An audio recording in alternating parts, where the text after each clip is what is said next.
और गाइस एक बड़ी इंटरेस्टिंग बात करूंगा आज। Profitability of American businesses.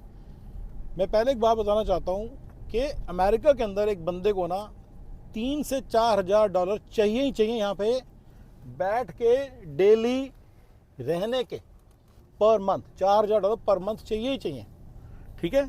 क्योंकि बेसिक अपार्टमेंट 1 बेडरूम अपार्टमेंट ही कोई 2-2 ढाई हज़ार डॉलर है। मैं बोलता हूँ सैक्रामेंटो की बात करता हूँ, इसी को आप एक्स्ट्रापोलेट कर लो। जैसे थोड़ी सी सस्ती जगह है जहाँ पे 1,500 का होगा 2 बेडरूम अपार्टमेंट, सनीवेल वगैरह में 3500 का होगा, सैन फ्रांसिस्को में 4500 का होगा, ठीक है। बट इस तो पॉइंट ये है कि यहाँ पे बंधे खर्चे हैं, और ये चीज़ उन्होंने गोरों ने देश के अंदर डाली हुई है। हर देश हर बंदे के अंदर है, ठीक है ना। अपार्टमेंट तो चाहिए ना, रहोगे तो ही ना कहीं। हाँ, जब बंदा बैचलर होता है तो क्या होता है, वो एक ही अपार्टमेंट में 6 बंदे रह लेते हैं, 8 बंदे, तो थोड़े से कम पैसे लग जाते हैं। विच इज थोड़े नहीं लगे तो चलो 6 गुना कम लग गए, लेकिन वो की लाइफ थोड़ी है, 4-5 साल में वो डन हो जाता है। उसके बाद तो वाइफ और हस्बैंड के साथ तो 1 बेडरूम में तो रहोगे। That's when you start to understand कि there is a very simple thing. यहाँ पे बंधे खर्चे हैं, वो आपको सबको सारे बंदों के हैं। सबसे पहले अपार्टमेंट का रेंट। मैं रेंट इसलिए बोल रहा हूँ कि स्टार्ट ऐसी की थी, मैंने भी ऐसी लाइफ स्टार्ट की थी। सभी जब घर आ गए तो और ही खर्चे हैं, लेकिन मिनिमम अपार्टमेंट का रेंट तो लगेगा ही लगेगा ना, ठीक है। आप उसको 2,500 पकड़ लो, सैक्रामेंटो के हिसाब से कर लो, कहीं पे थोड़ा कम कर लेना, कहीं पे थोड़ा ज़्यादा, ठीक है, या 2,200 पकड़ लो। उसके बाद यूटिलिटीज़ वो उसकी लगेगी, मिनिमम यूटिलिटीज़ आएंगी, वो हर एक जगह की आएंगी, ठीक है ना। तो आ गया आपका 400-500 इसकी जो हो गया, 400-500 डॉलर ग्रॉसरी का लगेगा ही लगेगा। आपका 2 बंदे हैं तो लगेगा, हस्बैंड वाइफ हैं तो बस, बच्चे हैं तो ऑब्वियसली लगे 600-700 लगा लो, और भी ज़्यादा लगा लो, ठीक है ना। तो एक इंश्योरेंस, हेल्थ इंश्योरेंस का लगेगा ही लगेगा। आप कंपनी इंश्योरेंस देती हैं, लेकिन उसको थोड़ा सा कम देती है, तो थोड़ा बहुत वहाँ पे फिर भी लगता ही लगता है, ठीक है ना।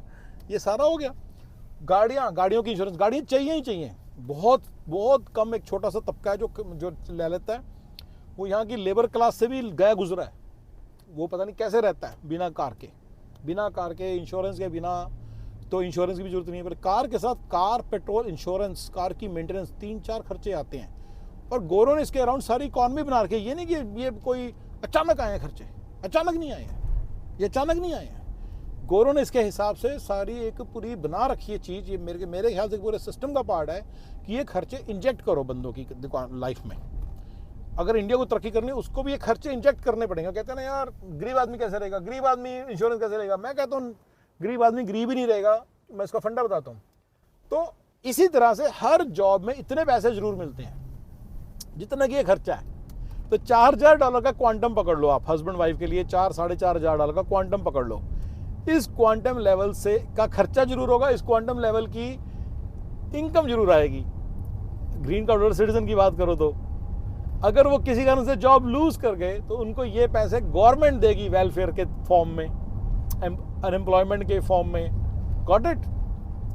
गरीब से गरीब आदमी की जिसकी इनकम 20-30 हज़ार से भी कम है, उसको ये खर्चे गवर्नमेंट देगी। यू सी, ठीक है, ठीक है। ये हो गया, ये बंधे खर्चे हैं जो हर एक के हैं, और ये बच्चों की एजुकेशन का खर्चा नहीं है, लेकिन ये वाले खर्चे हैं। ये बंधे खर्चे इस देश में जो सबको देने हैं, और जिनकी वैल्यू बहुत हाई है, और जो पैसे मिलते हैं वेलफेयर के, या छोटे मोटे लेबर का काम करके, या छोटा मोटा कोई बिजनेस करके, या छोटी मोटी कोई जॉब करके। मैंने अक्सर बोला है कि आईटी की जॉब जो अमेरिका की है, चाहे वो टेक्नोलॉजी सेक्टर में है, चाहे वो टॉप 50 टेक्नोलॉजी कंपनीज में है, चाहे वो टॉप 20 फार्मा में है, टॉप 20 टेलीकॉम में है, टॉप 20 इंश्योरेंस में है, वो सारी क्लास 2 बाबू वाली जॉब्स हैं। पर यहाँ पे क्लास 3 भी तो है ना। क्लास 3 की तो जॉब्स होती हैं, क्लर्क, वहाँ पे कोई रिसेप्शन लगाओ, दिस एंड दैट। मैं नहीं कहता, मैंने बड़ी बार बताया कि they can raise their income level very easily. पर फिलहाल तो ये सिचुएशन है ना कि बंदे ऐसे हैं। तो अगर वो बंदा वैसे है भी, 40-50 हज़ार डॉलर ले रहा है, तो आराम से अपने ये वाले खर्चे कर लेगा, तो यहाँ पे कोई इशू नहीं आता।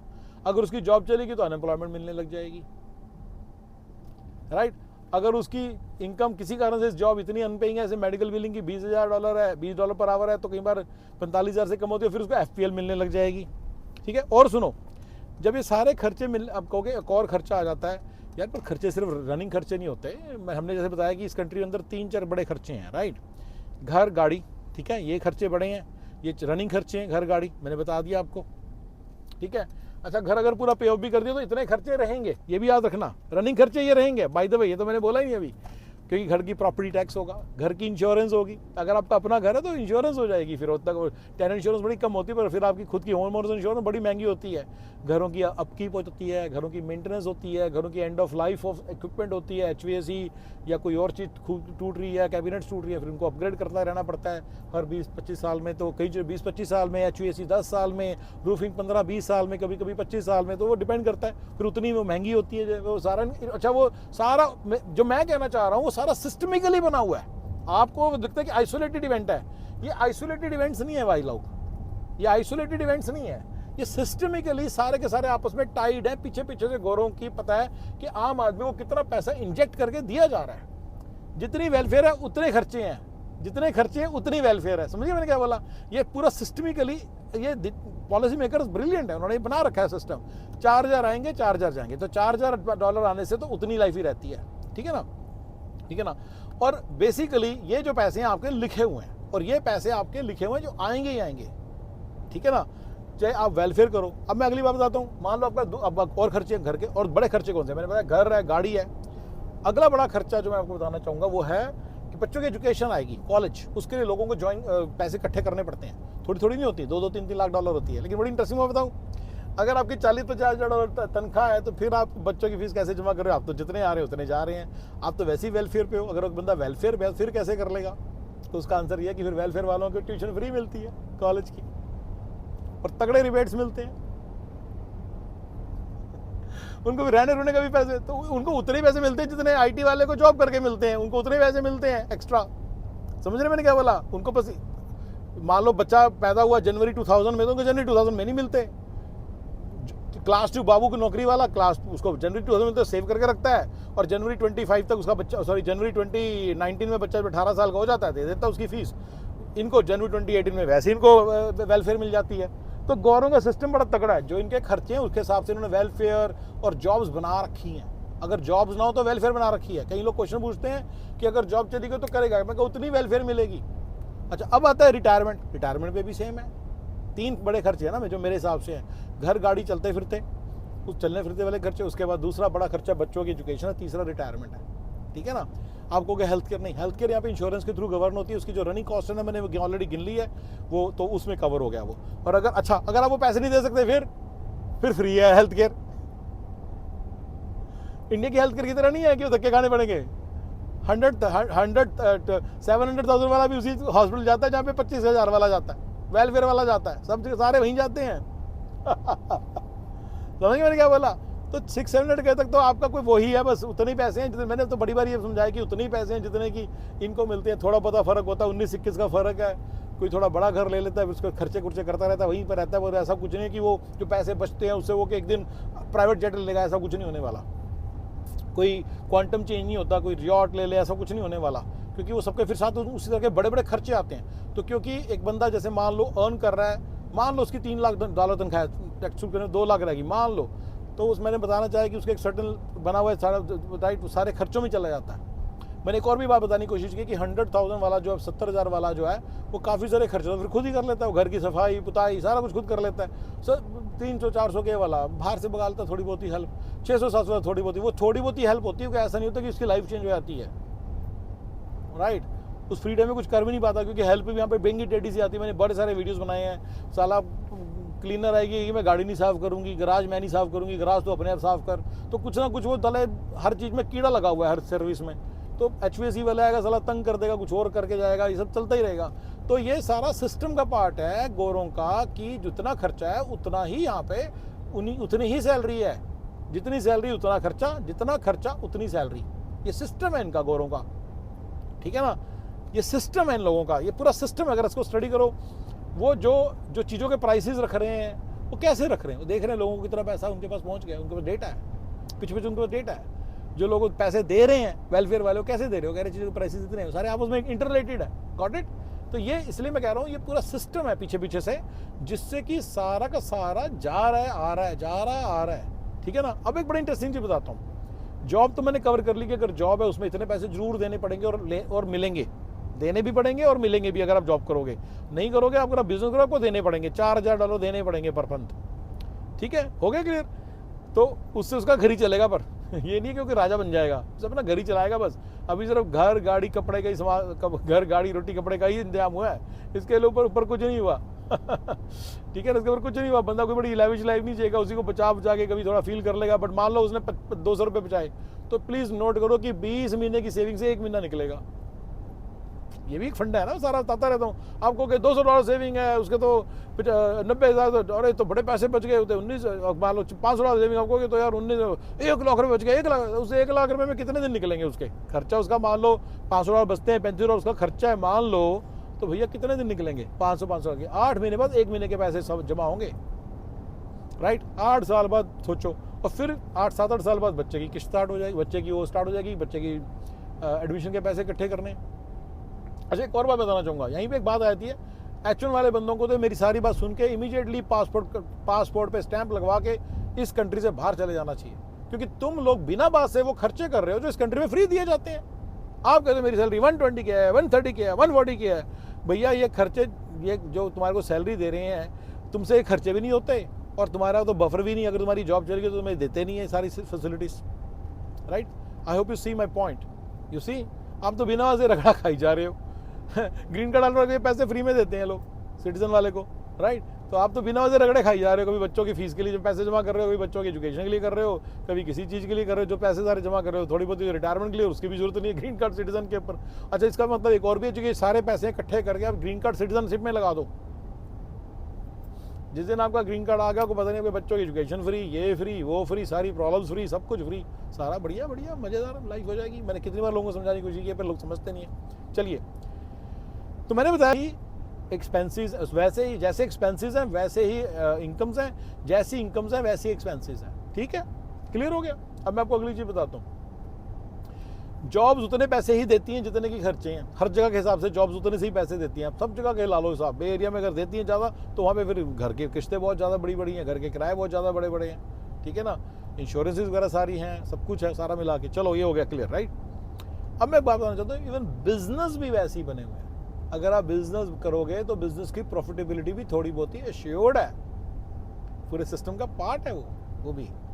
ये मैं उन लोगों को समझा रहा हूँ जो बिजनेस करते हो, बिजनेस करेंगे और डर जो, मैं क्लिनिक नहीं खोलना और ये नहीं करना, मैं उन लोगों को समझा रहा हूँ। ये तो प्रोफेशनल सर्विसेज बिजनेस है, इसमें तो कोई नो ब्रेनर है। अब अपनी शॉप खोलो, अब चलेगी चलेगी। इंडिया थोड़ी है कि डॉक्टर की आपने क्लिनिक खोला तो कंपाउंडर ने आपको कंपटीशन दे दिया और 50 डॉक्टर लाइन में लगे रहने, डॉक्टर ही नहीं आता, आप आराम से क्लिनिक खोलो। तो अब ये ना सोचो कि फिर आप कोई राजे बन जाओगे, कि फिर आपको प्राइवेट जेट होगा, फिर आपका ये होगा वो होगा। थोड़े बहुत है, अच्छा बिजनेस का एक बेनिफिट होता है, थोड़े बहुत खर्चे उनसे होते हैं बिजनेस में डल जाते हैं, तो वहाँ से एक बड़ा बेनिफिट होने लग जाता है कि आपके थोड़े से खर्चे, थोड़ा हाथ खुल जाता है। कुछ चीज़ें वैसी अलाउड होती है बिजनेस को, बड़ी गाड़ियाँ थोड़ी सी अलाउड होती है। आपको पता है 6,000 पाउंड से बड़ी गाड़ी मैंने कई बार बताए हैं। ऐसे बहुत सारे पर्क्स होते हैं जो बिजनेस को अलाउड होते हैं, तो एकदम से आपका लाइफस्टाइल थोड़ा सा चेंज हो जाता है। थोड़ा 19-21 मैं मानता हूँ इसको, मैं खुद इस लाइफस्टाइल को एंजॉय करता हूँ कि मैं बिजनेस रन करता हूँ। 19-21 का फर्क है भाई लोग, ट्रस्ट में। कोई ऐसा नहीं है कि कोई क्या होता है इंडिया के माइंड में जाता है, बड़ी गाड़ी आ गई, लगता है बड़ी मेड भी आ गई, बड़ा जमादार भी आ गया, बड़ा नहीं सर जी, मैं ही हूँ सब कुछ। वो घर में कोई बड़ा जमादार नहीं है, मैं ही हूँ जमादार घर का। Got it. सो ये मैं बड़ी बार बता चुका हूँ, ठीक है, मैं फिर से रिपीट कर रहा हूँ। लेकिन मैं बात करना चाहता हूँ प्रॉफिटेबिलिटी ऑफ द बिजनेस के बारे में, कि बिजनेस की प्रॉफिटेबिलिटी भी एश्योर्ड है। आप जो मर्जी बिजनेस करो, आप इंपोर्ट का बिजनेस करो, कुछ भी इंपोर्ट करो, थोड़ा बहुत तो दिमाग से लगा के करोगे। अगर आप, वही मैं बताता हूँ, कुछ बड़ी मैंने खुद बोला कुछ बड़ी, फिर मैं उसको थोड़ा वैलिडेट कर देता हूँ सिचुएशन को, जरा इस बात को थोड़ा सा क्लियर बोल देता हूँ। इंडिया का तो कोई बिजनेस करने से मैंने मना ही किया है। तो यहाँ के बहुत सारे बिजनेस बने, टैक्सी बनी हुई है। अब टैक्सी चलाओ, ज़्यादा पैसे प्रॉपर पैसे कमाओगे इस कंट्री के हिसाब से। ऐसे बहुत सारे काम यहाँ पे बने हुए हैं जो आप आराम से करो और उसके हिसाब से पैसे कमाओगे। चार्जर लिखे हुए हैं टैक्सी के अंदर, चार्जर से ऊपर थोड़े ऊपर लिखे हुए हैं, राइट।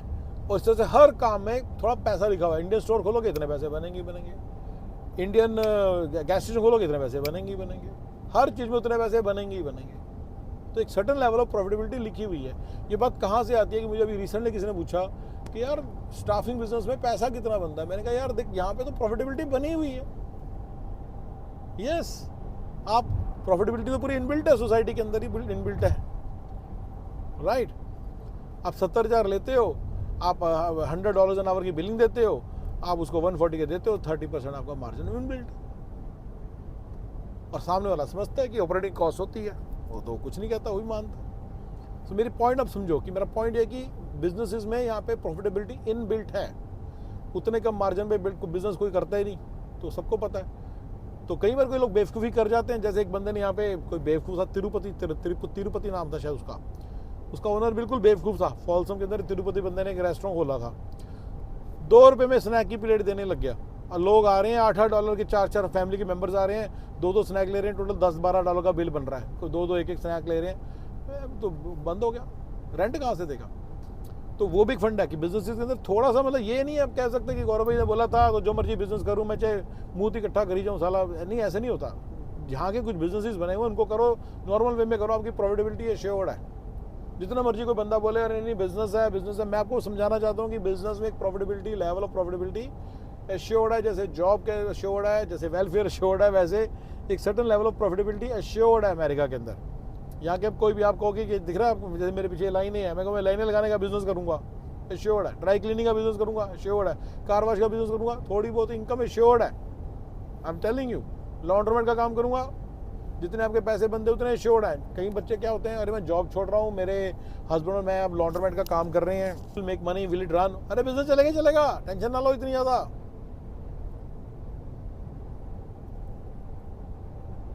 अगर वो सर इंडिया में ऐसे होता है क्या, इंडिया की नहीं बताता, इंडिया में रियल एस्टेट बिजनेस ऐसी काम करता है। अगर आपकी अपनी रियल एस्टेट है तो उसके अंदर आप बिजनेस खोलोगे तो चलेगा ही चलेगा। बेसिक से फंडा बता दिया मैंने इंडिया के बिजनेस का, राइट। संजय कथूरिया जी पता नहीं क्या बोलते रहे, ठीक है ना, वो कहते हैं रियल एस्टेट नहीं लेनी हो, मेरे को तो अभी तो मेरा गलती कर रहे हैं वहाँ पे। अब अपनी बात करते हैं, तो एक certain level of profitability her business में एश्योर्ड है, ये बात समझो इस बात को, ठीक है। चलिए गाइस, फिर यही मैं आपसे बात करना चाहता था कि ये सारा खर्चे, जॉब के अंदर जो मिलता है पैसा, वेलफेयर में जो पैसा मिलता है, जो सारा पैसा मिलता है, जो सारे खर्चे इंसान के lifelong, retirement, college education of the kids as well as running expenses, सारे मिला मिलू के सारे बंदे वहीं की वहीं खड़े हैं। 19-21 का फ़र्क है लोगों के लाइफस्टाइल में अमेरिका में, और बिजनेस की profitability for the same reason assured है। कोई इंडिया का बिजनेस मत करो, अमेरिका के बिजनेसेस करो बस। नॉर्मल अमेरिका के सारे बिजनेसेस में एक certain level of profitability assured है। 7-11 क्या, लॉन्ड्रोमेट क्या, विनयार्ड क्या, वाइन क्या। विनयार्ड में अगर आप कंसल्टेंट बुलाओगे तो 100,000 ले जाएगा, तो अगर आप खुद ही कंसल्टेशन करोगे विच यू डू, तो खुद ही सारा ध्यान रखोगे, लेबर लूबर का सारा पैसा आपको बच गया, तो आपके वही प्रॉफिट हो जाना। तो इतने पैसे एश्योर्ड हैं, हर बिजनेस में उतनी प्रॉफिटेबिलिटी बनी हुई है, बिजनेस मार्जिन उतने सारे बने हुए हैं, पूरा सिस्टम बना, उस हिसाब से चलते हैं सारे कोई, और उस हिसाब से पैसे बनते हैं। कोई इतना मिस्टेक करता है मैंने देखा नहीं है, कोई करता है बेवकूफ़ तिरुपति जैसे वाला तो थोड़ा बहुत एक आधा बंदा है, अदरवाइज इन जनरल कोई नहीं करता है मिस्टेक, और सारे अपना पैसा बनाते हैं। लोग जितना मर्जी कहें नहीं बिजनेस रन कर रहा है बड़ा मुश्किल है, मेरे को नहीं लगता इतना मुश्किल है, कोई रिस्क भी नहीं है। मैं वही कहना चाह रहा हूँ कि रिस्क नहीं है, उतनी श्योरिटी है पैसे की। एंड वही आपको कहना चाहता हूँ कि अगर आप बिज़नेस करना चाहते हैं विदाउट टेंशन करो, क्लिनिक आपका आप ही, डॉक्टर आप ही, क्लिनिक आप ही, तो इंजन हो, सारा कुछ आपने करना, तो फिर रह क्या आपको क्या लगता है? अगर आप क्लिनिक में आपके ऑफिस मैनेजर अपने आप ही मिलती हैं, वो सारा सिस्टम बने होते हैं, बने बनाए चलते चलाए क्लिनिक होते हैं, उसको ले लो। अगर आपको थोड़ा सा लगता है टेंशन है, टेंशन की कोई बात नहीं, चलेंगे सारे बिजनेसेस, ठीक है। चलिए गाइस, ओके जी, बाय बाय।